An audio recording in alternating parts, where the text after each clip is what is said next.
Hello friends, good evening. मैं दीपिका मिश्रा।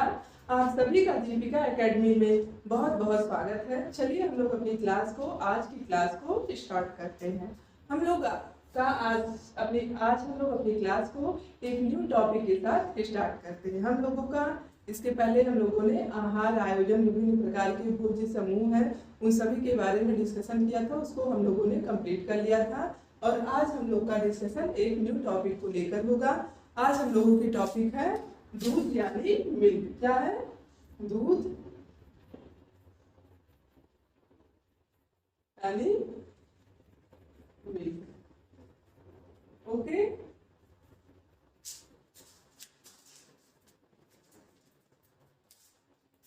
तो दूध दूध क्या है? दूध को हम लोग क्या कहते हैं? दूध को हम लोग एक तरह से संपूर्ण आहार के रूप में लेते हैं। इसको क्या कहते हैं हम लोग? संपूर्ण, एक तरह का संपूर्ण आहार हम लोग दूध को मानते हैं। क्या मानते हैं दूध को? दूध को हम लोग एक तरह से संपूर्ण आहार मानते हैं। अब ये संपूर्ण आहार क्या होता है? संपूर्ण आहार किसे कहते हैं? वह आहार जिसमें हमारे आवश्यकता के सारे पोषक तत्व मौजूद होते हैं, उन्हें हम संपूर्ण आहार कहते हैं। तो दूध को हम लोग संपूर्ण आहार कहते हैं। संपूर्ण आहार वह होता है जिसमें हमारी आवश्यकता के सभी पोषक तत्व मौजूद होते हैं। तो दूध में सारे पोषक तत्व पाए जाते हैं, कुछ कम कुछ अधिक, बट मैक्सिमम पोषक तत्व दूध में पाए जाते हैं। इस कारण इन्हें संपूर्ण आहार कहा जाता है। और क्या है? दूध हमारा किस बेस में पाया जाता है? द्रव के रूप में, यानी लिक्विड बेस में पाया जाता है। और इसका रंग कैसा होता है? या दूध जो है किस रंग का होता है? सफेद रंग का। इसका रंग सफेद रंग का होता है या द्रव रूप में पाया जाता है। और दूध में जो वसा पाई जाती है वो कोलायड या पाइसीकृत के रूप में पाई जाती है। किसमें रूप में? दूध में जो वसा पाई जाती है, वसा वह किस रूप में पाई जाती है? पाइसीकृत फॉर्म में पाई जाती है। ओके, तो पाइसीकृत क्या होता है? सबसे पहले आप लोग को ये जानना होगा पाइसीकृत क्या है। पाइसीकृत इसे कहते हैं, जब पाइसीकृत उसे हम कहते हैं जब हम पानी और वसा को मिलाते हैं तो इसको हम क्या कहते हैं? पाइसीकृत, यानी इसको क्या कहते हैं? इमल्सिफाइड मिल्क कहते हैं। जब हम जल और वसा को मिलाते हैं तो उसे पाइसीकृत यानी इमल्सिफाइड मिल्क कहा जाता है। तो दूध में जो वसा पाई जाती है वह किस रूप में? कोलायड यानी पाइसीकृत के रूप में पाई जाती है। ओके, और दूध में हमारे कुछ घुलनशील, जल में कुछ घुलनशील और कुछ जल में अघुलनशील पदार्थ पाए जाते हैं। दूध में कौन कौन से पदार्थ पाए जाते हैं? कुछ तो जल में घुलनशील होते हैं, ओके, और कुछ क्या होते हैं? अघुलनशील होते हैं।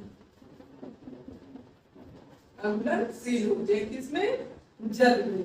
तो जो पदार्थ घुलनशील होते हैं जल में वो दूध में घुलनशील पदार्थ के अंतर्गत, और कुछ पदार्थ ऐसे पाए जाते हैं हमारे दूध यानी मिल्क में जो जल में अघुलनशील होते हैं। जैसे फॉर एग्जाम्पल के लिए आप केसीन ले सकते हैं। दूध में कौन सा प्रोटीन मुख्यतः पाया जाता है? दूध में मुख्यतः केसीन नामक प्रोटीन पाया जाता है। तो ये जो केसीन होता है या जल में अघुलनशील होता है। तो हम अघुलनशील क्या होता है? केसीन।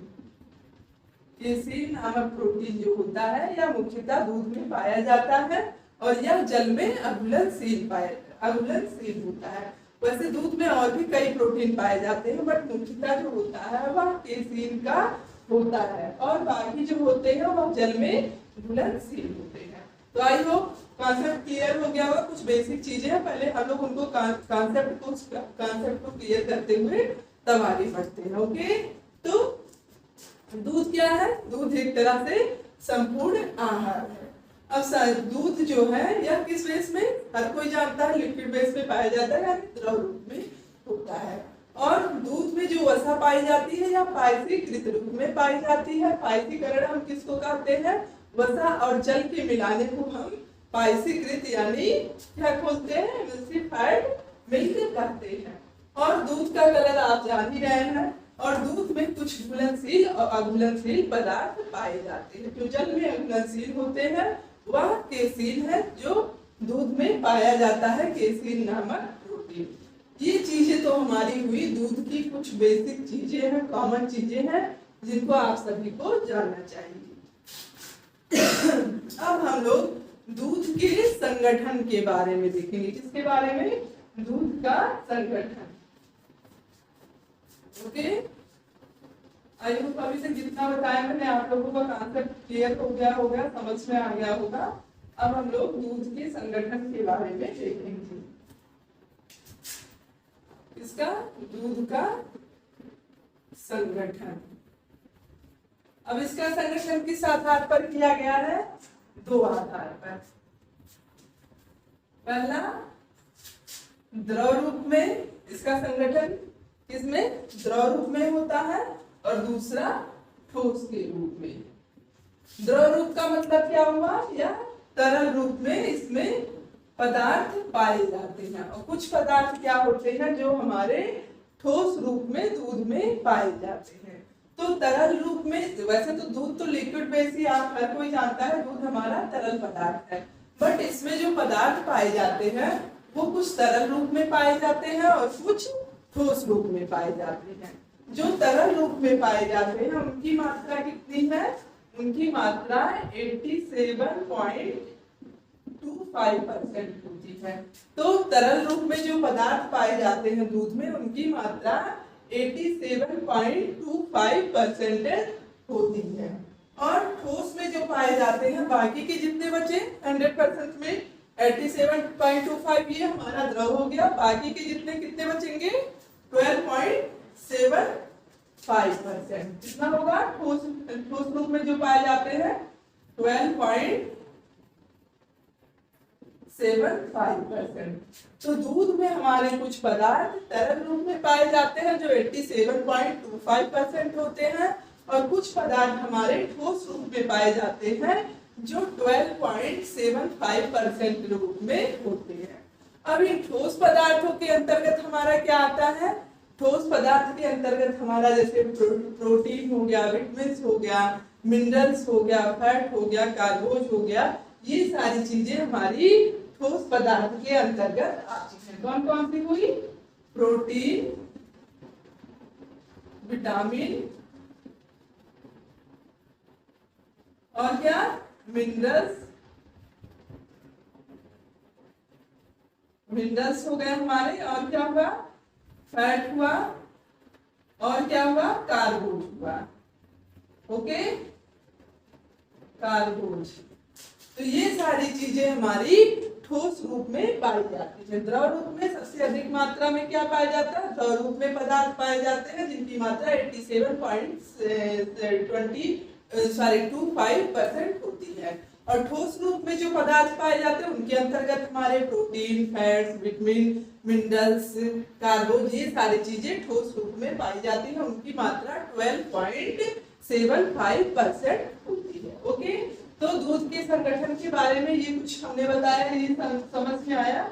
अब हम लोग आगे बढ़ते हैं दूध के औसत विवरण के बारे में, कि दूध में मतलब कितने में, जैसे गाय, बकरी, भैंस या माता के दूध में एवरेज में मतलब औसत में कितने मात्रा में विभिन्न प्रकार के पोषक तत्व पाए जाते हैं, हम उनके बारे में देखेंगे। ओके, तो दूध का औसत विवरण, ये तो उसका संगठन हुआ। अभी इसके बारे में और आगे हम लोग देखेंगे। पहले हम लोग अब दूध के संगठन को, दूध के औसत विवरण के बारे में देखते हैं। दूध का औसत विवरण। ओके, इसमें जैसे विभिन्न प्रकार के दूध, हमारे इंडिया में मैक्सिमम किसका दूध यूज किया जाता है? ज्यादातर गाय, भैंस, माता का दूध, और कुछ लोग बकरी के दूध का भी यूज किया जाता है। बकरी का भी दूध बहुत सी बीमारियों के लिए फायदेमंद है, तो इसलिए कुछ लोग बकरी के दूध का भी यूज करते हैं। तो इन सारे दूध में पोषक तत्व कितनी मात्रा में, औसत मात्रा में कितने पाए जाते हैं, उनके बारे में हम डिस्कशन करेंगे, उनको हम समझेंगे। तो दूध औसत मात्रा में कितना पाया जाता है पोषक तत्व? वसा, पहला हम वसा, फिर वसा में कितना परसेंट पाया जाता है? वसा में जो है, दूध में वसा कितनी परसेंट पाई जाती है? 3 से 6% तक वसा पाई जाती है। कितनी पाई जाती है? एवरेज हम औसत मात्रा में देखें तो दूध में वसा 3 से 6% तक पाई जाती है। और प्रोटीन आपका 3 से 4, प्रोटीन कितना पाया जाता है? 3 से 4% तक प्रोटीन दूध में पाया जाता है।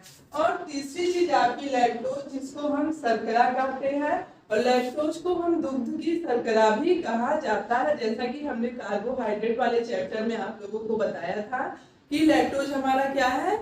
मोनोसेकेराइड, डाइसेकेराइड, पॉलीसेकेराइड 3 है ना, तो लैक्टोज हमारा जो है डाइसेकेराइड के अंतर्गत आता है। जिसमें लैक्टोज को हमने क्या बताया था कि लैक्टोज को दुग्ध की शर्करा कहा जाता है। तो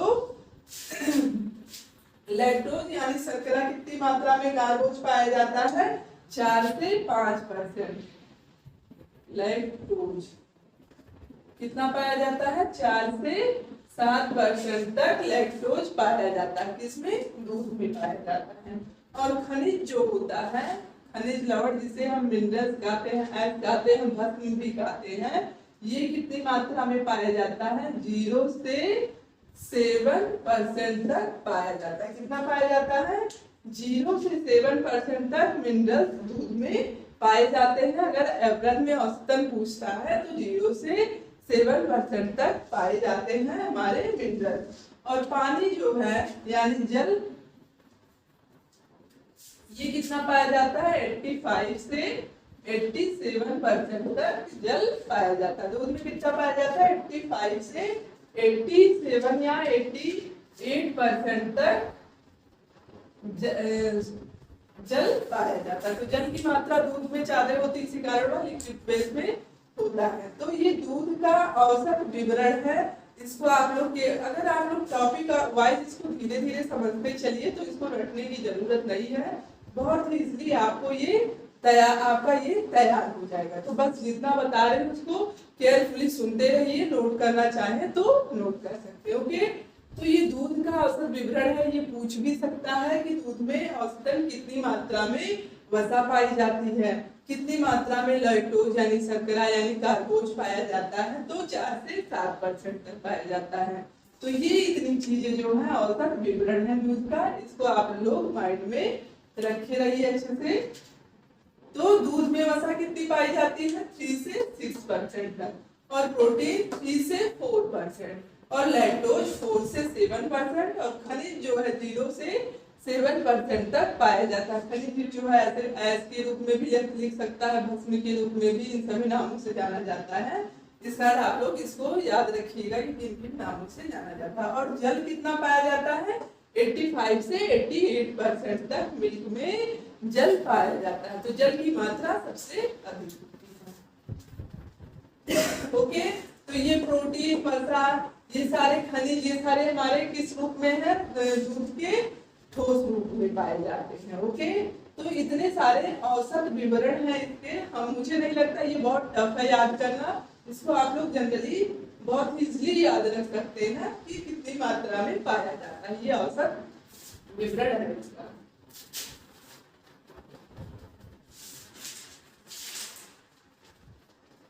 अब हम लोग विभिन्न दूधों के संगठन के बारे में पढ़ेंगे कि उसमें विभिन्न, जैसे हम लोगों ने देखा ना कि लिक्विड बेस में और सॉलिड बेस में इसमें पदार्थ पाए जाते हैं। अब वो पदार्थ कितनी मात्रा में पाए जाते हैं इसको भी याद रखना जरूरी है। और खास तौर से किसके? गाय, भैंस, बकरी और माँ के दूध में कितनी मात्रा में, वैसे तो सभी के दूध में अलग अलग मात्रा में पाए जाते हैं, सभी को याद कर लीजिए, ठीक है। बट ये 4 आपके इम्पोर्टेंट है, इन चारों को तो जरूर ही याद कर लीजिए। तो दूध का,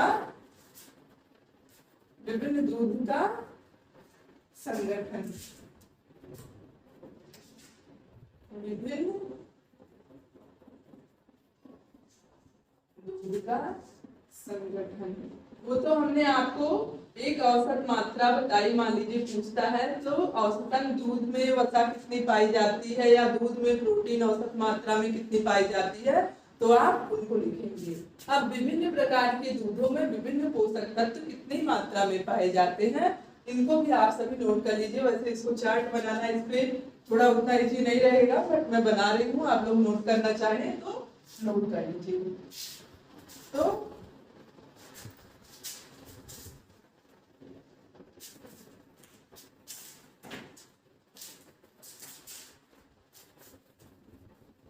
विभिन्न प्रकार के दूध का संगठन। अब कौन सा हुआ? दूध। ये जो मात्रा दी गई है ये आपकी 100 ग्राम दूध की मात्रा है। ओके,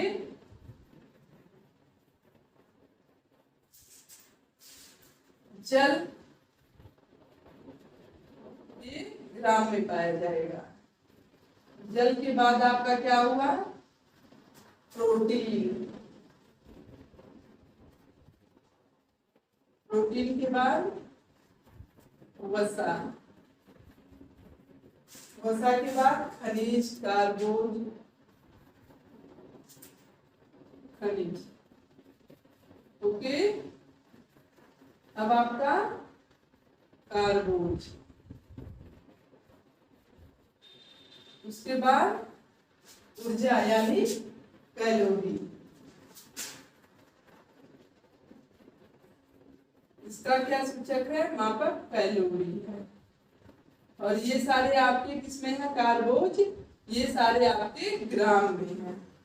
ओके, प्रोटीन भी ग्राम में, वसा भी ग्राम में, ऊर्जा कैलोरी के रूप में, कैल्शियम, फास्फोरस और आयरन।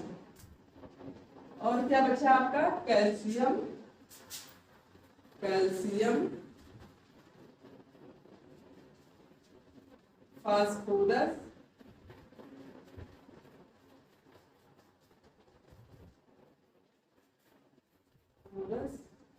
और आयरन।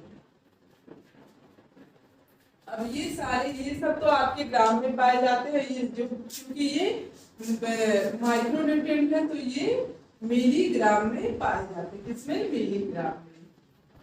mg, इतना mg, ये ग्राम से छोटी इकाई ना, मिलीग्राम। तो ये कैल्शियम, फास्फोरस और आयरन आपके मिलीग्राम में पाए जाते हैं। अब हम देखेंगे किसका? भैंस का दूध। भैंस का दूध। और दूसरा, वैसे कई प्रकार के दूध है, कई चीज से हमें दूध प्राप्त होता है, बट मैं 4 चीज के बारे में बता रही हूँ जो कि इम्पोर्टेंट है। और चाहे आप लोग चार्ट में और भी कई प्रकार के दूध के स्रोत जो दिए गए हैं उनको आप लोग देखना चाहिएगा, तो नोट कर लीजिएगा। उसका पीडीएफ मैं दे दूंगी। ओके, भैंस का दूध, गाय का दूध,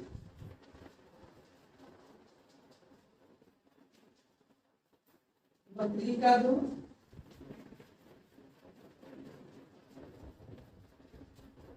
और माता का दूध।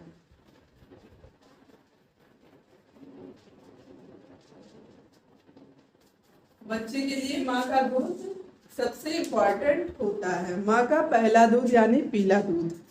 क्लियर हो रहा ना? हाँ, क्लियर है। तो भैंस, गाय, बकरी और माता के दूध में ये सारे पोषक तत्व कितनी मात्रा में पाए जाते हैं, इनको आप लोग नोट कर लीजिए। मैं कोशिश करूंगी कि इसका पीडीएफ मैं दे दूं। ओके, तो जल जो है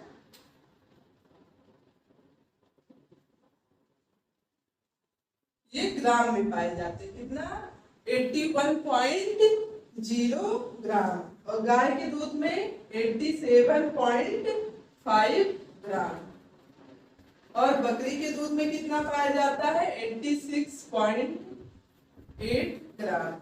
और माता के दूध में 88.0 ग्राम तक क्या पाया जाता है? जल पाया जाता है। तो जल जो है भैंस के दूध में 81.0 ग्राम, 87.5 ग्राम, 86.8 ग्राम और माता के दूध में 88.0 ग्राम तक जल पाया जाता है। मुझे भी इसे इतना पॉइंट वाइज याद नहीं है, बट जो है इसको आप लोग याद कर लीजिएगा। मुझे भी याद है, बट रेंडमली पढ़ाते वक्त उतना भी पॉइंट वाइज कहीं बिगड़ जाए गलत हो जाए बाई मिस्टेक तो आप लोग भी वही गलत नोट करेंगे, तो मैं भी देख के नोट कर देती हूँ। ये कितना 4.3 ग्राम भैंस के दूध में प्रोटीन 3.2 ग्राम, 3.3 ग्राम और 1.1 ग्राम। प्रोटीन कितना पाया जाता है 4.3 ग्राम, 3.2 ग्राम गाय के दूध में और बकरी के दूध में 3.3 ग्राम और माता के दूध में 1.1 ग्राम प्रोटीन पाया जाता है। कितना 1.1 ग्राम। इसको आप सभी ये सारे जितने हैं जैसे जल, प्रोटीन, वसा, खनिज, कार्बोज, ये तो आपकी मोस्ट इम्पॉर्टेंट है। इसमें से क्वेश्चन पूछ सकते हैं खनिज कितनी मात्रा में, वसा या कार्बोज या प्रोटीन कितनी मात्रा में पाया जाता है। इसको तो आप बिल्कुल ही याद कर लीजिएगा। बाकी के आयरन, फास्फोरस, कैल्शियम भी याद कर लीजिएगा, लेकिन ये 4-5 आपके इम्पॉर्टेंट हैं। तो भैंस के दूध में प्रोटीन हो गया, वसा 6.5 ग्राम पाई जाती है और गाय के दूध में 4.1 ग्राम और बकरी के दूध में 4.5 ग्राम और माता के दूध में 3.4 ग्राम। ये हमारा वसा हो गया। अब हम खनिज के बारे में देखेंगे। 0.8 ग्राम भैंस के दूध में, 0.8 ग्राम, 0.8 ग्राम बकरी के दूध में और माता के दूध में 0.1 ग्राम खनिज पाया जाता है। तो इन सभी में खनिज भैंस, बकरी, गाय में बराबर पाया जाता है और माता के दूध में खनिज 0.1 ग्राम पाया जाता है। अभी मैं हट जाती हूँ, आप लोग नोट कर लीजिएगा।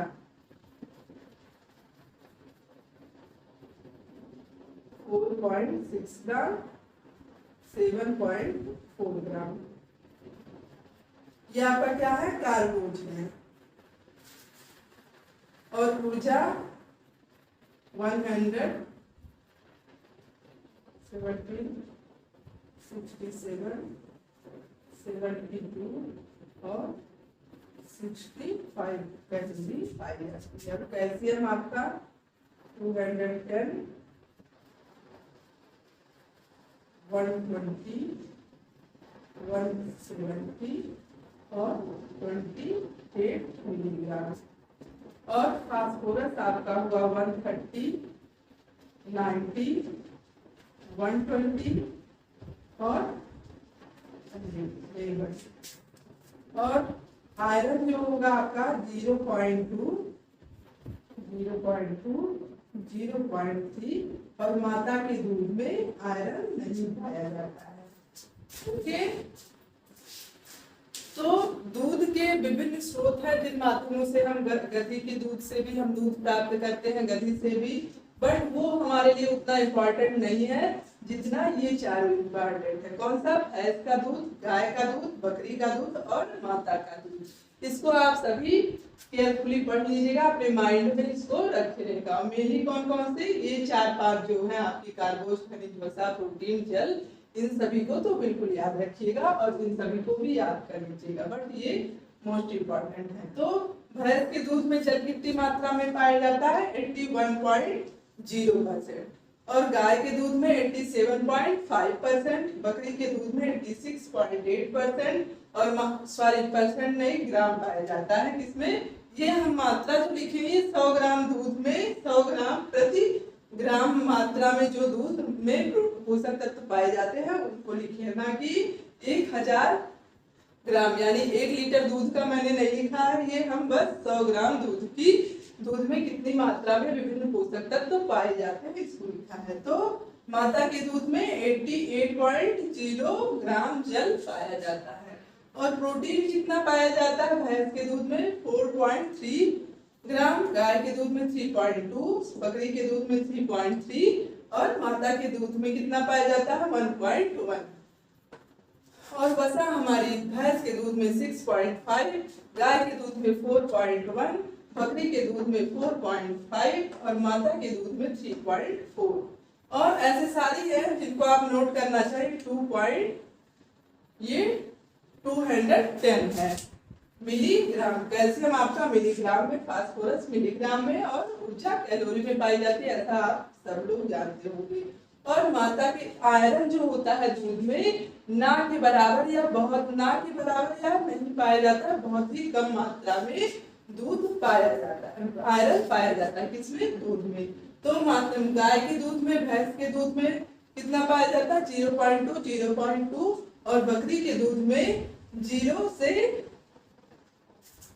0.3 मिलीग्राम पाया जाता है। कितना, 0.3 मिलीग्राम तक पाया जाता है, क्या, आयरन पाया जाता है। और माता के दूध में आयरन नहीं पाया जाता है। जिस आयरन की कमी से एनीमिया हो जाता है ना, तो इस कारण बच्चों में ये चीज होता है, रक्तअल्पता देखी जाती है। ये क्यों, माता के दूध में तो आयरन पाया नहीं जाता है, बट वो क्या, जन्म से ही उतना स्टोर किए रहते हैं 6 मंथ तक, जो उनके काम में आ जाता है आयरन। और 6 मंथ, आफ्टर 6 मंथ हम लोग क्या देते हैं, फिर उनको आहार देना जो है शुरू कर देते हैं, लिक्विड बेस में, फिर तरल, फिर तरल, इस तरह से ठोस बेस में बच्चों को भोज्य पदार्थ देना आफ्टर 6 मंथ बाद शुरू कर देते। ओके, तो माता के दूध में आयरन नहीं पाया जाता, प्रोटीन कितना पाया जाता है, 1.1 ग्राम तक पाया जाता है। तो इसका पीडीएफ मैं कोशिश करूंगी टेलीग्राम पे आप लोग को दे दूंगी, बट इसको हमने नोट कर दिया, आप लोग भी नोट कर दीजिए।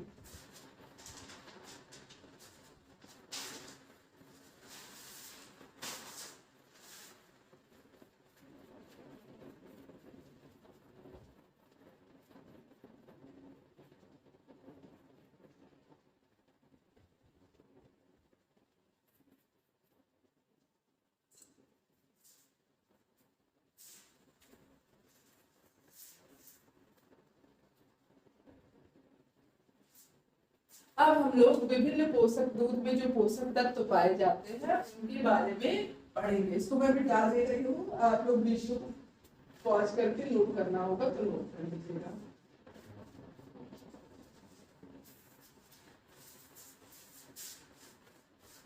अब हम लोग विभिन्न पोषक तत्वों के बारे में देखेंगे, कौन से पोषक तत्व कितनी मात्रा में दूध में पाए जाते हैं।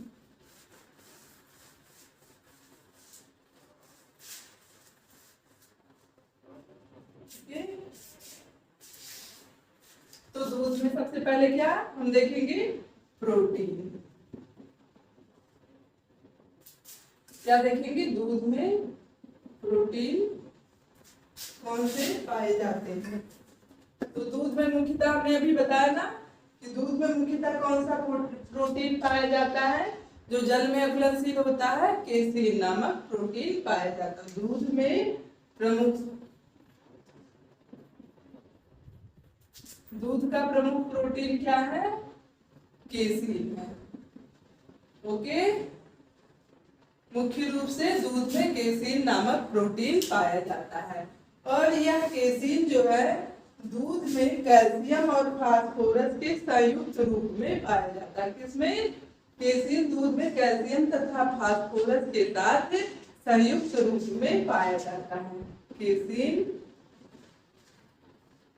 दूध में कैल्शियम तथा फास्फोरस के साथ, फास्फोरस के साथ इसमें संयुक्त रूप में पाया जाता है, संयुक्त रूप में पाया जाता है।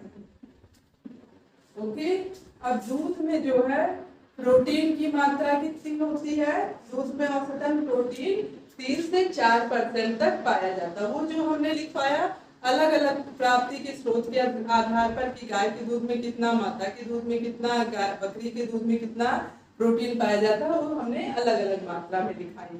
बट वैसे अगर क्वेश्चन पूछता है दूध में औसतन कितना प्रोटीन पाया जाता है, तो दूध में औसतन 3 से 4% तक प्रोटीन पाया जाता है। औसतन प्रोटीन कितना होता है दूध में, प्रोटीन 3 से 4%, कितना, 3 से 4% तक पाया जाता है। अब दूध में जो प्रोटीन के मुख्यतः केसीन पाई जाती है, बट इसके अलावा भी और भी प्रोटीन पाए जाते हैं इसमें ना। तो ये 3 से 4% तक सारे प्रोटीन इसमें पाए जाते हैं। और इस 3 से 4% का 2.5% कौन सा प्रोटीन पाया जाता है? केसीन नामक प्रोटीन पाया जाता है। केसीन प्रोटीन पाया जाता है। 2.5% जो भाग होता है वह केसीन प्रोटीन का होता है। ओके,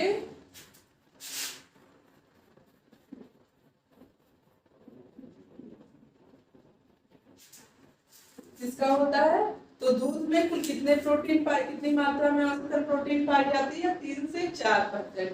अभी 3 से 4% में से 2.5% यानी 2.5% तक कौन सा प्रोटीन पाया जाता है? केसीन प्रोटीन पाया जाता है। उसके बाद बाकी के जितने बचे वे हमारे अन्य प्रोटीन के रूप में पाए जाते हैं। तो दूध में औसतन प्रोटीन पूछा कितना पाया जाता है? 3 से 4%। और केसीन नामक प्रोटीन दूध में कितना पाया जाता है? ये 2.5% तक केसीन पाया जाता है। और केसीन हमने क्या बताया आपको? यह क्या होता है? केसीन जल में अघुलनशील होता है। अघुलनशील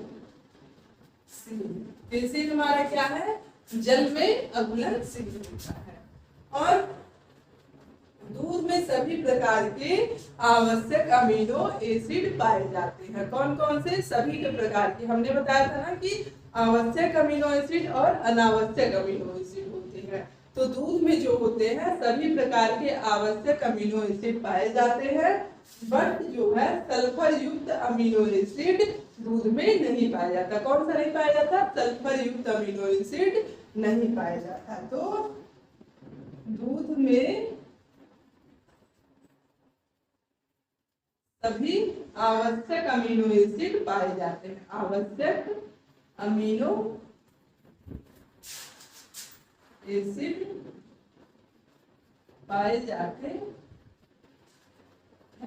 बट कौन से नहीं पाए जाते हैं? बट सल्फर युक्त अमीनो एसिड दूध में नहीं पाए जाते। सल्फर युक्त अमीनो एसिड नहीं पाए जाते। ओके, तो क्वेश्चन पूछ सकता है ना कि दूध में कौन से अमीनो एसिड पाए जाते हैं? तो दूध में सभी आवश्यक अमीनो एसिड पाए जाते हैं, बट सल्फर युक्त अमीनो एसिड इसमें नहीं पाए जाते हैं। इसमें केसीन जल में अघुलनशील होता है और केसीन दूध में कैल्शियम तथा फास्फोरस के साथ संयुक्त रूप में पाया जाता है। अब इसके आगे क्या है?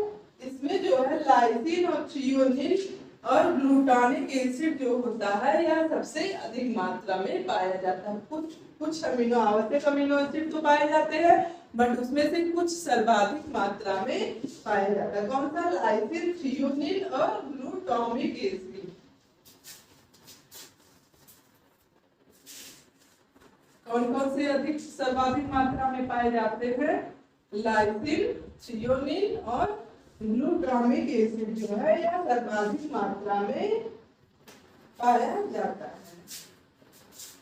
लाइसिन, थ्रियोनिन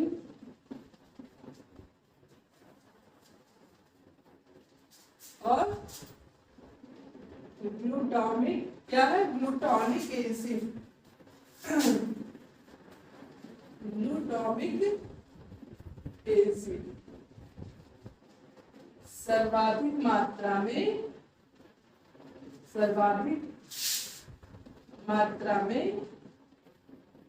पाया जाता है। किसमें? दूध में। तो हमने प्रोटीन की सबसे छोटी इकाई क्या है? यह कई अमीनो एसिड से मिलकर बना है।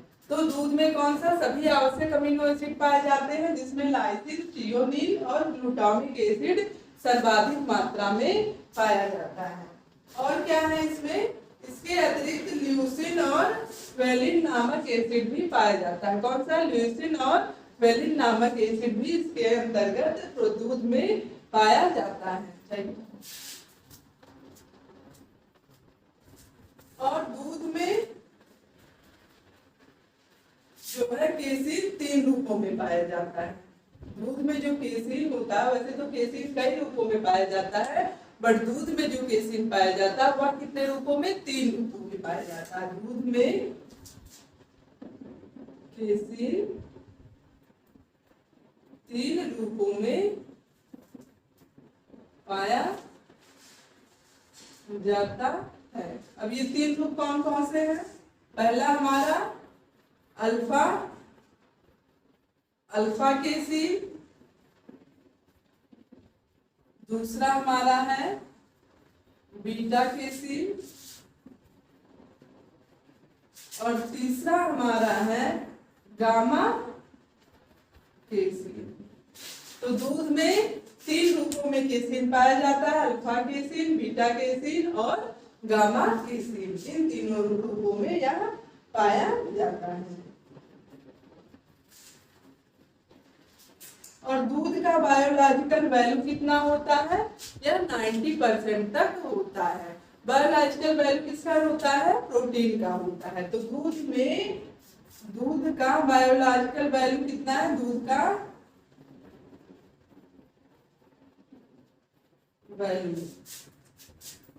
वैल्यू कितना होता है? 90% तक होता है।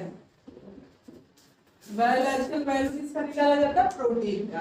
तो दूध का बायोलॉजिकल वैल्यू 90% तक होता है। ये सारी हमारी प्रोटीन के बारे में हुई। और प्रोटीन इसमें जो पाए जाते हैं दूध में, वो 2 प्रकार के होते हैं। हमने बताया मुख्यतः प्रोटीन कौन सा पाया जाता है? केसीन का।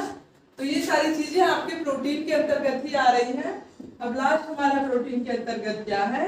दूध में जो प्रोटीन पाए जाते हैं यहाँ 2 प्रकार के होते हैं। कौन कौन से? एक घुलनशील जल में और एक जल में अघुलनशील। हमने बताया ना कि दूध में कुछ घुलनशील पदार्थ और कुछ अघुलनशील पाए जाते हैं। तो दूध में जो प्रोटीन है वह 2 प्रकार की पाई जाती है। कौन सी? जल में घुलनशील प्रोटीन और जल में अघुलनशील प्रोटीन।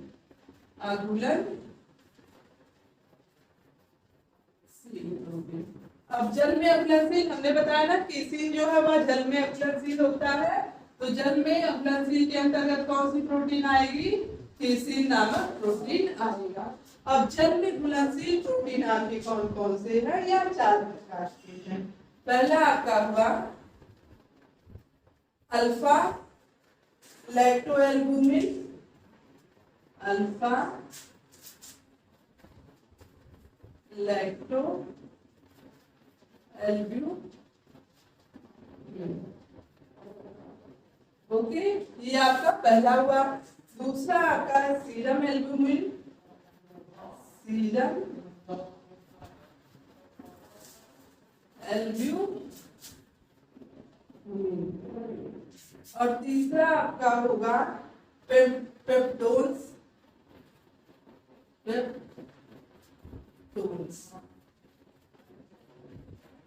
ओके। और लास्ट चौथा आपका है प्रोटीओजेस,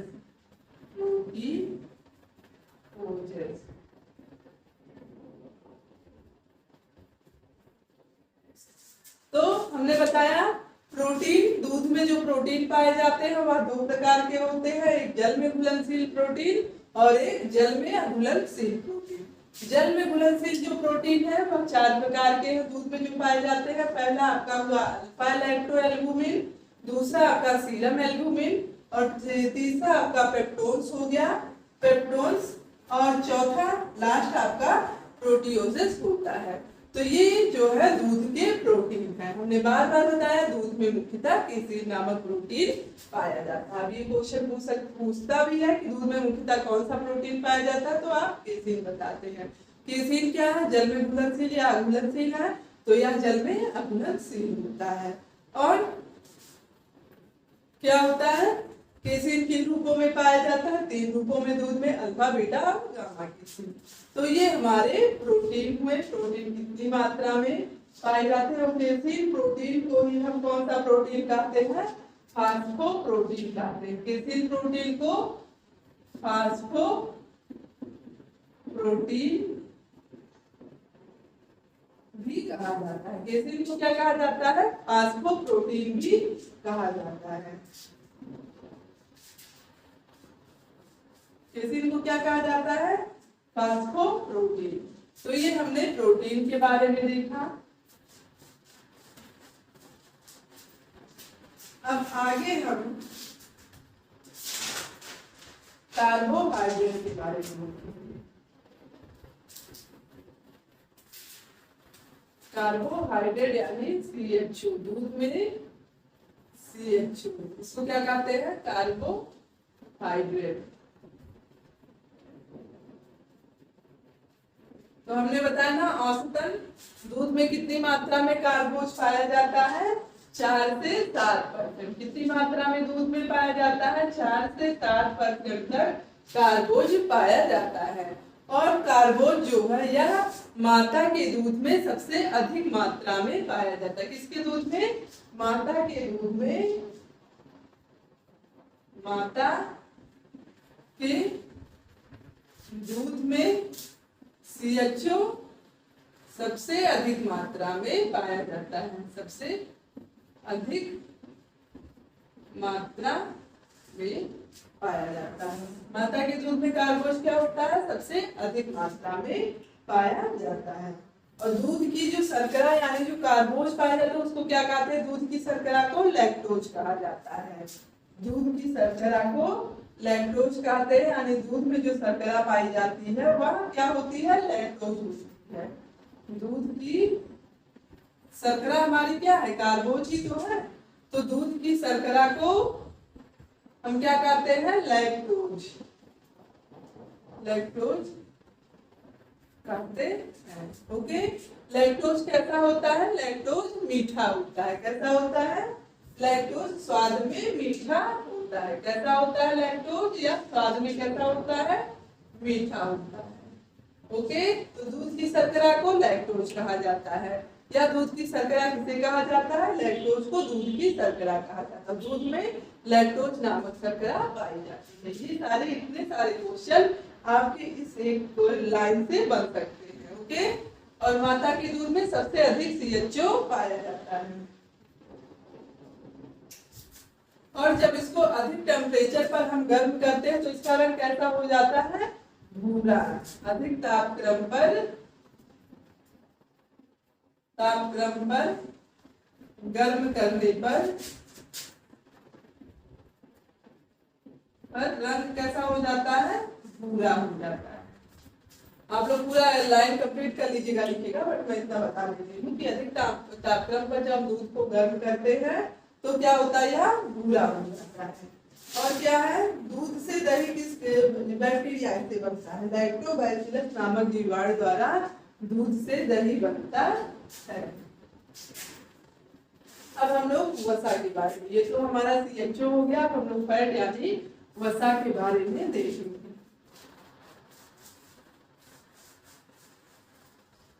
ओके।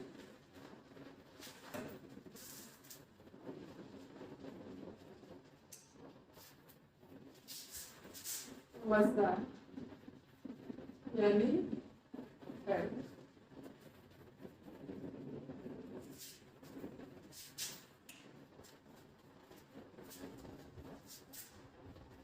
सबसे अधिक वसा किसके दूध में पाई जाती है?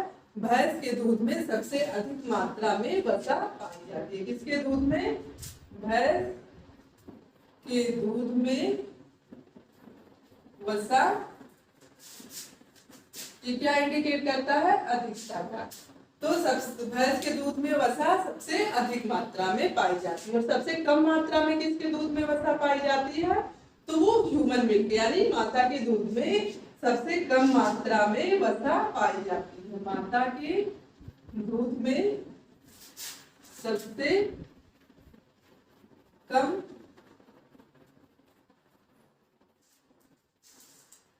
वसा पाई जाती है। तो सबसे अधिक भैंस के दूध में वसा, सबसे कम मात्रा में माता के दूध में वसा पाई जाती है। वसा में ब्यूटेरिक अम्ल अन्य वसीय अम्लों की तुलना में अधिक मात्रा में पाया जाता है। वसा में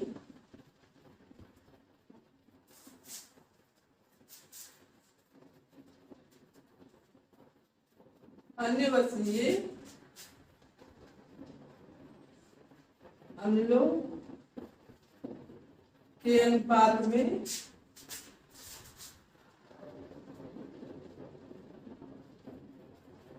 क्या होता है, अधिक होता है। क्या, ब्यूटेरिक अम्ल अधिक होता है। वसा में ब्यूटेरिक अम्ल जो होता है अन्य वसीय अम्लों की तुलना में अनुपात में अधिक होता है। हमने देखा ना कि मक्खन में महक क्यों होता है, ये क्वेश्चन पूछा जाता है। मक्खन में महक क्यों, किसके कारण होता है, तो ब्यूटेरिक अम्ल के कारण होता है। ये क्वेश्चन पूछा जाता है, इसको आप लोग नोट कर लीजिए। मक्खन की महक किस अम्ल के कारण, ब्यूटेरिक अम्ल के कारण होता है। तो दूध में कौन सा, दूध की वसा में ब्यूटेरिक अम्ल अन्य वसीय अम्लों के अनुपात में अधिक मात्रा में पाया जाता है। और मक्खन में महक जो होती है, घी की महक जो होती है, वह किसके कारण, ब्यूटेरिक अम्ल के कारण होती है। क्वेश्चन पूछा भी गया है, अगर नोट करना चाहें तो आप लोग इसको नोट कर लीजिए। और दूध में असंतृप्त वसा की मात्रा कितनी होती है, 37%। दूध में असंतृप्त वसा की मात्रा कितनी होती है, 37%। और दूध में संतृप्त वसा की मात्रा कितनी होती है, 62%। दूध में, ये तो असंतृप्त था आपका, संतृप्त है, संतृप्त वसा की मात्रा 62% हो गई। बाकी के कितने बचे, 1%। ये जो है आपका शेष 1% अन्य वसा पाई जाती है।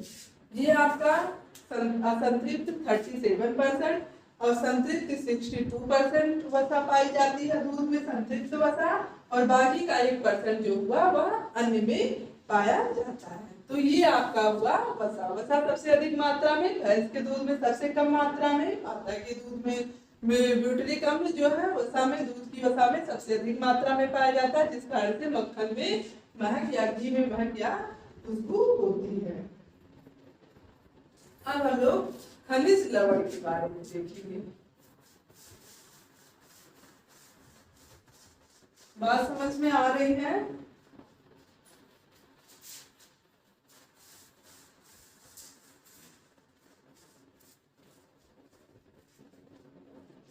खनिज लवण, खनिज लवण की मात्रा दूध में कितनी % हमने बताई है औसतन होती है। खनिज लवण इसकी मात्रा कितनी होती है, 0 से 7% तक खनिज लवण पाया जाता है। 0 से 7% तक।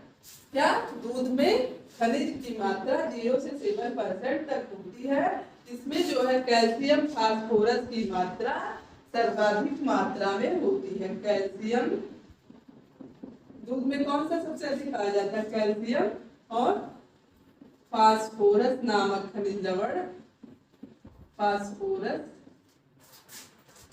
सर्वाधिक मात्रा में पाया जाता है।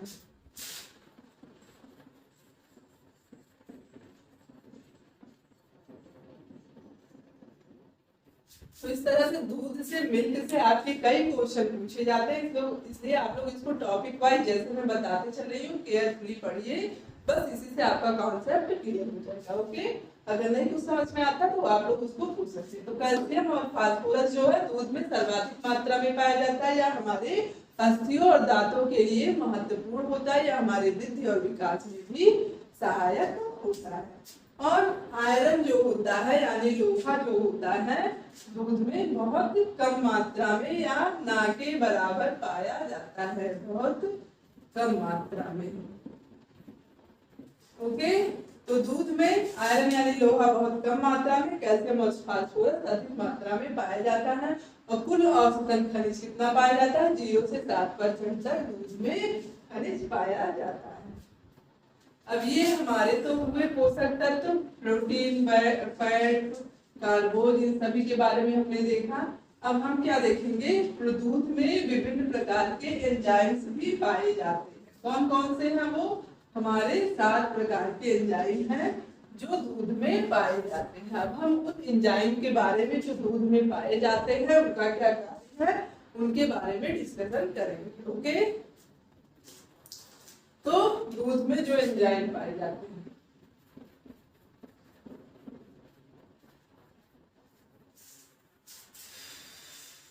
तो दूध में लाइपेज नामक एंजाइम पाया जाता है। कौन सा? लाइपेज। लाइपेज एंजाइम क्या करता है? ये वसा के विघटन में सहायक होता है। वसा विघटन वाले एंजाइम है। क्या? वसा विघटन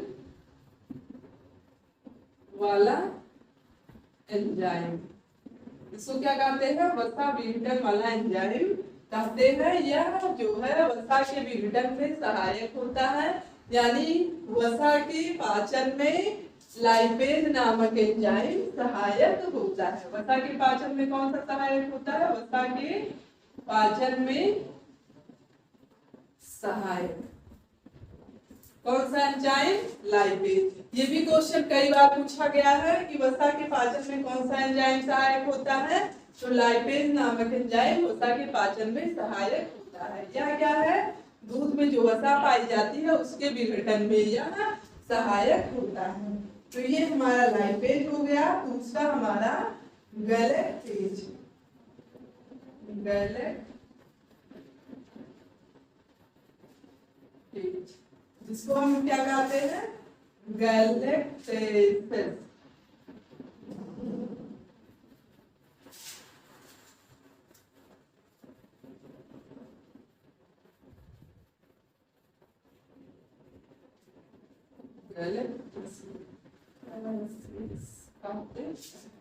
ओके, तो गैलेक्टेज जो है ये हमारा एंजाइम है जो कि दूध में पाया जाता है। यह क्या करता है? ये प्रोटीन के पृथक्करण करने वाला एंजाइम है, यानी यह दूध से प्रोटीन को अलग करने का कार्य करता है।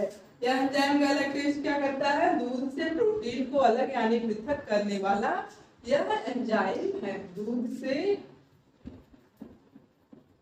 प्रोटीन को पृथक करने वाला एंजाइम। यह क्या करता है? दूध से प्रोटीन को अलग करने का कार्य करता है। कौन? गैलेक्टेज नामक एंजाइम। और तीसरा हमारा एमाइलेज है, जिसे हम एमाइलेज कहते हैं। एमाइलेज, जिसको क्या कहते हैं? एमाइलेज। ये क्या करता है? ये स्टार्च का जल विघटन करने में सहायक होता है। क्या करता है? स्टार्च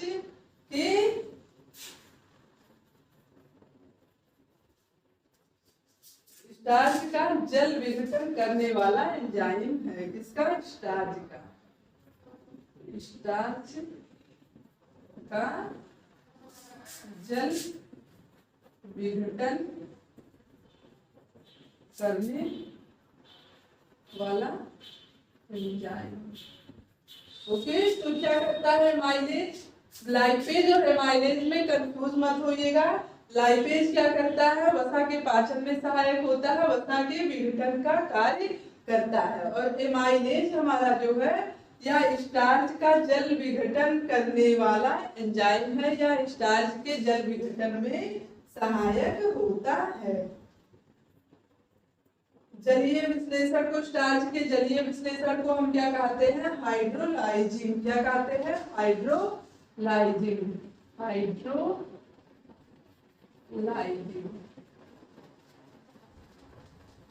जल विश्लेषण, स्टार्च के जल विश्लेषण क्रिया को हम हाइड्रोलाइजिंग कहते हैं।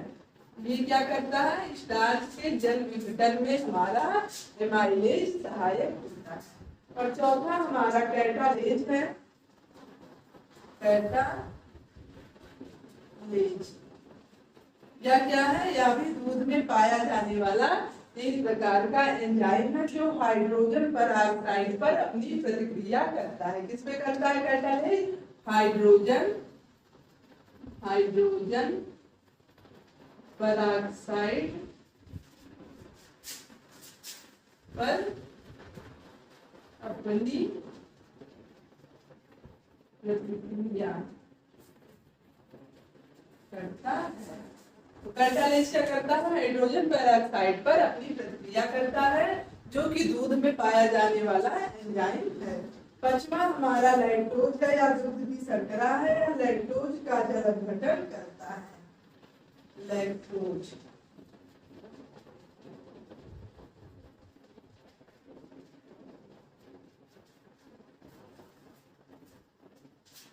या दूध की शर्करा लैक्टोज का जल अपघटन करता है।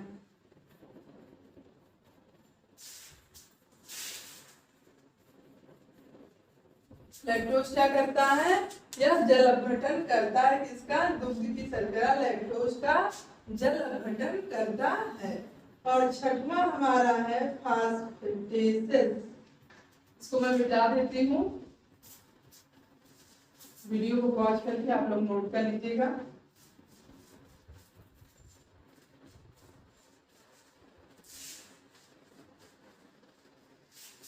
छठवां हमारा क्या है? फास्फेटेसेस।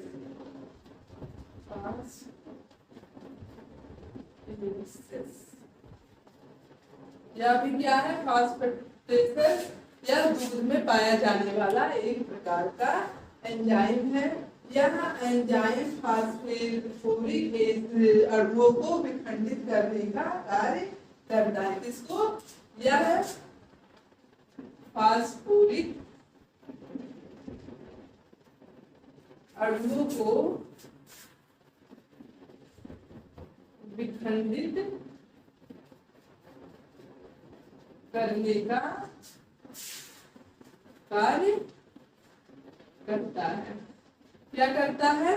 फास्फेटेसेस या फास्फोरिक अणुओं को विखंडित करने का कार्य करता है। सातवां यानी हमारा लास्ट है पेरॉक्सीडेसेस।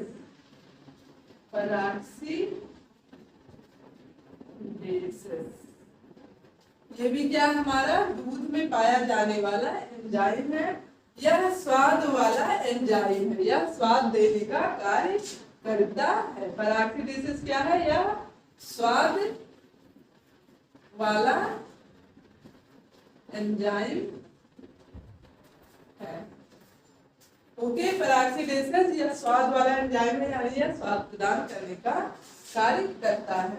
इसी से हमको इस एंजाइम के द्वारा हमको स्वाद मिलता है।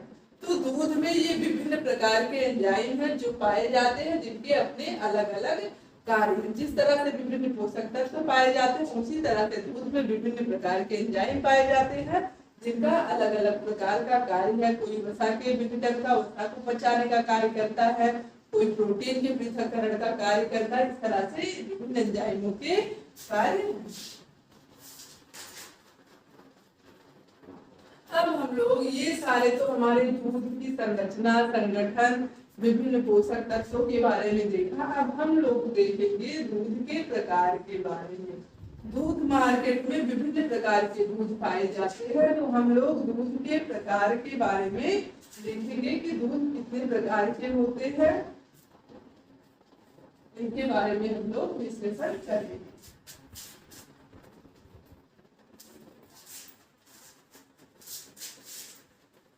दूध के प्रकार। पहला क्या है हमारा? दूध विभिन्न प्रकार के, कोई टोन्ड मिल्क, कोई डबल टोन्ड मिल्क, कोई इस तरह के दूध कई तरह के आते हैं ना। तो हम लोग पहले क्या देखेंगे? संपूर्ण दुग्ध चूर्ण। संपूर्ण दुग्ध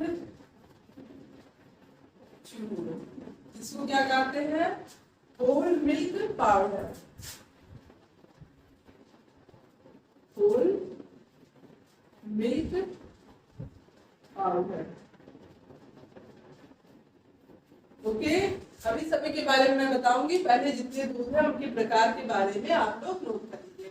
तो पहला हमारा क्या हुआ, संपूर्ण दूध चूर्ण जिसे होल मिल्क पाउडर कहते हैं। दूसरा हमारा है वसा रहित दूध, वसा रहित दूध जिसको हम क्या कहते हैं, स्किम्ड मिल्क कहते हैं। क्या कहते हैं,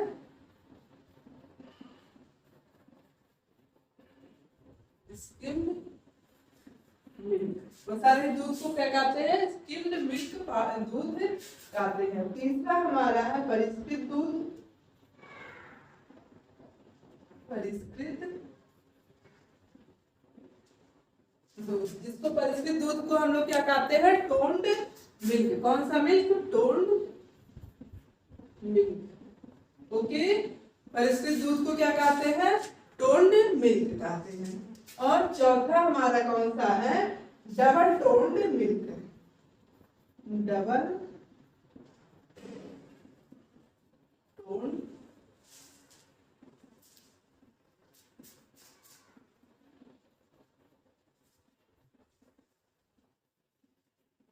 ओके। अभी इन सभी के बारे में बताती हूँ, पहले आप इनके प्रकार के बारे में नोट कर लीजिए। डबल टोन मिल्क, खमीरीकृत दूध, खमीरीकृत दूध इसको हम क्या कहते हैं, फर्मेंटेटेड मिल्क। क्या कहते हैं,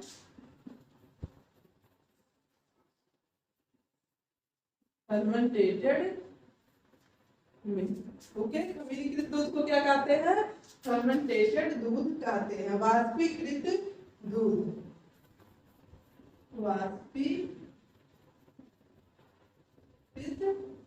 दूध इसको क्या कहते हैं, एवापोरेटेड दूध।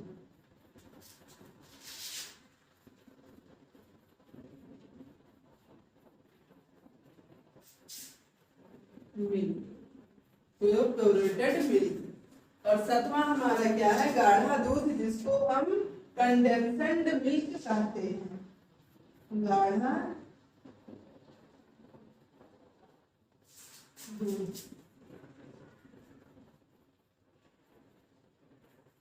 Condensed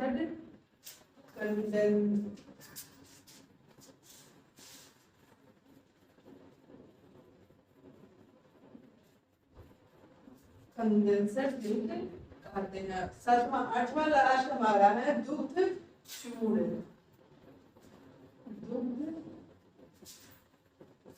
dried milk powder.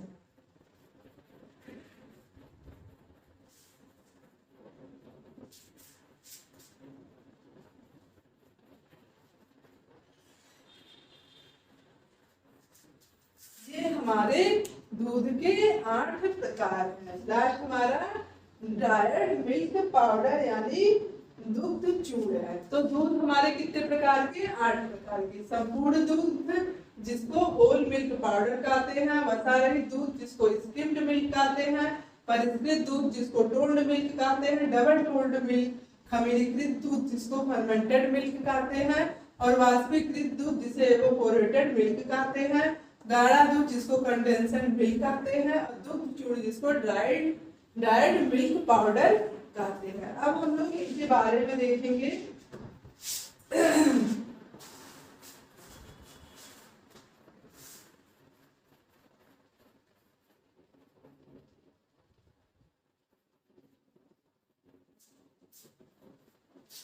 ये जो है संपूर्ण दूध जो होता है, इसको हम दूध को सुखाकर दूध का पाउडर बनाते हैं। इसमें दूध को सुखाकर दूध का पाउडर बनाया जाता है।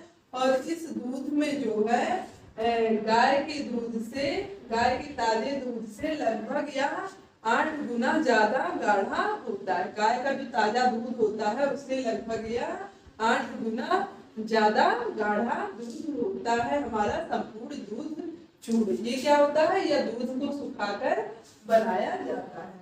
और वसा रहित दूध जो होता है, ये इसमें से क्या, इसे वसा रहित दूध कहते हैं। इसमें से यानी स्किम्ड मिल्क में से हम यंत्र के द्वारा दूध की वसा को निकाल देते हैं, तो उसे हम क्या कहते हैं, वसा रहित दूध कहते हैं। इसमें हम दूध निकालने वाला, वसा निकालने वाला जो यंत्र होता है जिसे हम क्रीम सेपरेटर कहते हैं, वसा निकालने वाले यंत्र को क्रीम सेपरेटर कहते हैं, उसके द्वारा हम दूध से वसा की मात्रा को निकाल देते हैं। और तीसरा हमारा परिष्कृत दूध है। ये जो है परिष्कृत दूध जो होता है, ये वसा रहित दूध और भैंस की दूध को एक निश्चित मात्रा में मिलाकर बनाया जाता है। किसमें? इसको वसा रहित दूध प्लस भैंस के दूध को मिलाकर या बनाया जाता है। कौन सा? परिष्कृत दूध। परिष्कृत दूध जो होता है या वसा रहित दूध यानी स्किम्ड मिल्क और भैंस के दूध की एक निश्चित मात्रा मिलाकर यह बनाया जाता है। और इसमें वसा जो है 3.0% और जो अन्य घटक यानी प्रोटीन, विटामिन और सारे कार्बोहाइड्रेट जो है 8.5% तक पाए जाते हैं। इसका गाय के दूध के पोषक मूल्य के समान होता है। इसका जो पौष्टिक मूल्य होता है परिष्कृत दूध का, इसका गाय के पोषक मूल्य के समान होता है। ओके, तो परिष्कृत दूध कैसे बनाया जाता है? वसा रहित दूध और भैंस के दूध की पर्याप्त मात्रा को मिलाकर बनाया जाता है। वसा रहित दूध में से वसा को निकाल दिया जाता है। डबल टोन्ड मिल्क, परिष्कृत दूध को हम क्या कहते हैं? Toned milk. और डबल टोन्ड मिल्क क्या है?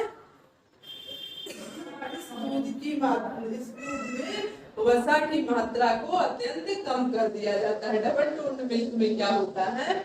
इसमें वसा की मात्रा को बहुत कम कर दिया जाता है, यानी आधी मात्रा तक वसा को रखा जाता है। और गाढ़ा दूध जिसको हम क्या कहते हैं? कंडेंस्ड मिल्क कहते हैं। ये ताजे दूध को उबालकर उसका कुछ भाग नष्ट कर दिया जाता है, जिससे दूध गाढ़ा हो जाता है। जब दूध को हम काफी टाइम तक उबालते हैं, गर्म करते हैं, तो क्या होता है? दूध कम हो जाता है, यानी वह जल जाता है और क्या होता है? गाढ़ा हो जाता है। तो दूध से जब हम राबड़ी या वो रबड़ी या खोआ कुछ भी बनाते हैं तो दूध को क्या करते हैं? जलाते हैं ना, तो उसकी मात्रा कम होती है और वह गाढ़ा हो जाता है। तो इसमें क्या होता है? गाढ़े दूध में दूध को काफी टाइम तक हम क्या करते हैं? उबाल कर उसका कुछ भाग नष्ट हो जाता है, जिससे वह गाढ़ा हो जाता है। और इसमें क्या किया जाता है? इसको संरक्षित करने के लिए गाढ़े दूध को इसमें 40% तक शक्कर मिला दिया जाता है, जिससे वह संरक्षित हो जाता है। तो इसको गर्म करके गाढ़ा कर दिया जाता है, 40% तक शक्कर मिलाकर इसको संरक्षित करने का कार्य किया जाता है। बट ऐसा करने से इसके विभिन्न पोषक तत्व नष्ट हो जाते हैं, बहुत कम मात्रा में हो जाते हैं या तो नष्ट हो जाते हैं। जब दूध को काफी टाइम तक गर्म करेंगे तो क्या होगा? उसके पोषक तत्व नष्ट हो जाते हैं। और ये वाष्पीकृत दूध हमारा जो है, गाढ़ा दूध पढ़ा, हम लोग वाष्पीकृत दूध के बारे में देखेंगे। सॉरी, हमने डबल टोन्ड मिल्क के बाद सीधे गाढ़ा दूध बताया। चलिए कोई बात नहीं, खमीरीकृत और वाष्पीकृत दूध हमारा जो है, यह दूध के तैयार करने के लिए दूध को 240 से 250 डिग्री फ़ारेनहाइट तक, एक फ़ारेनहाइट टेम्परेचर पर 1 मिनट तक इसको क्या करते हैं?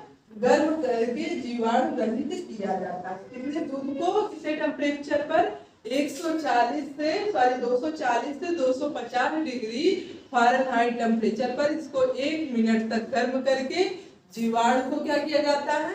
नष्ट कर दिया जाता है।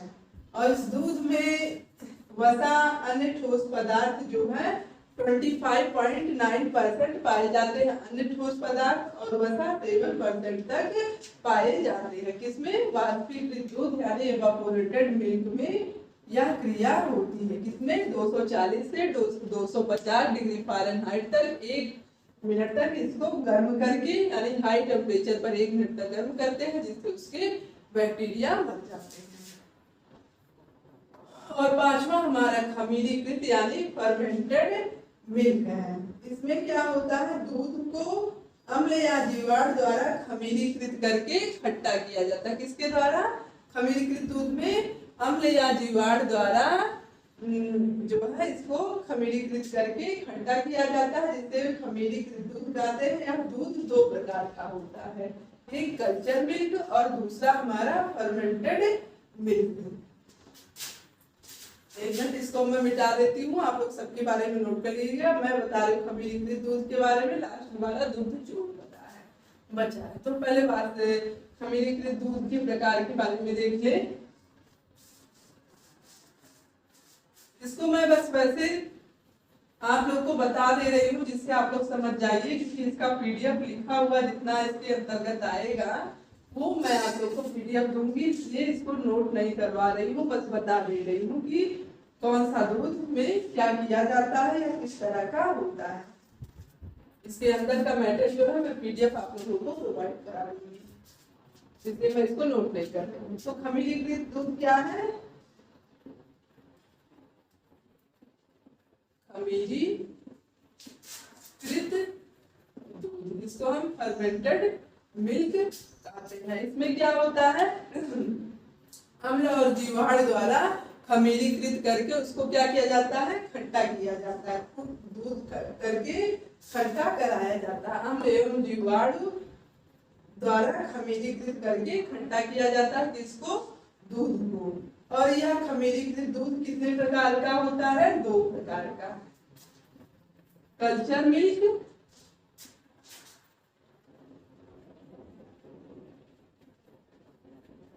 कल्चर मिल्क और दूसरा हमारा फर्मेंटेड मिल्क यानी खमीरी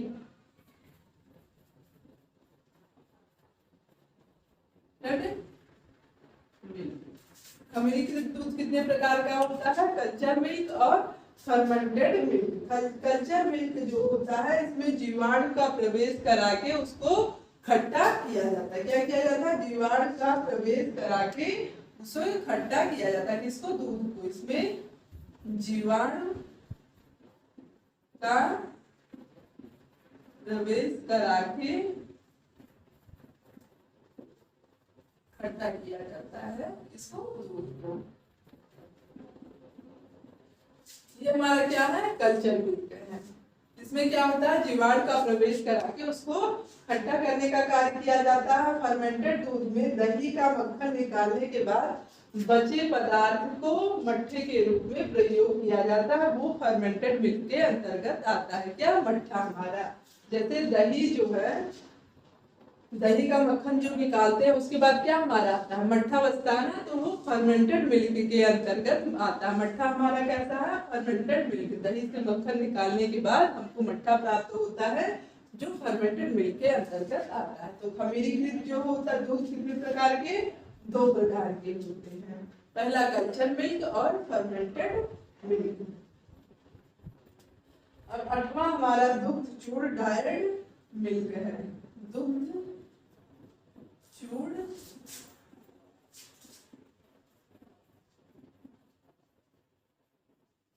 डायर्ड मिल्क का आठवां कौन सा हमारा, दुग्ध चूर्ण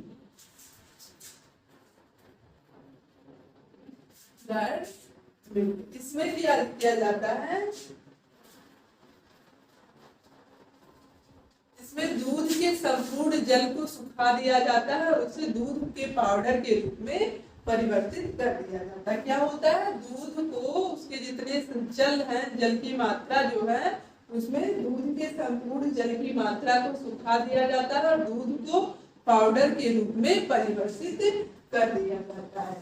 और दूध में से लगभग 97% तक जल निकाल दिया जाता है किसके, स्प्रे ड्राइंग और वैक्यूम ड्राइंग द्वारा सुखाया जाता है। दूध में 97% तक जल जो होता है वह स्प्रे ड्राइंग या वैक्यूम ड्राइंग के द्वारा सुखा दिया जाता है और उसे चूर्ण रूप में परिवर्तित कर दिया जाता है।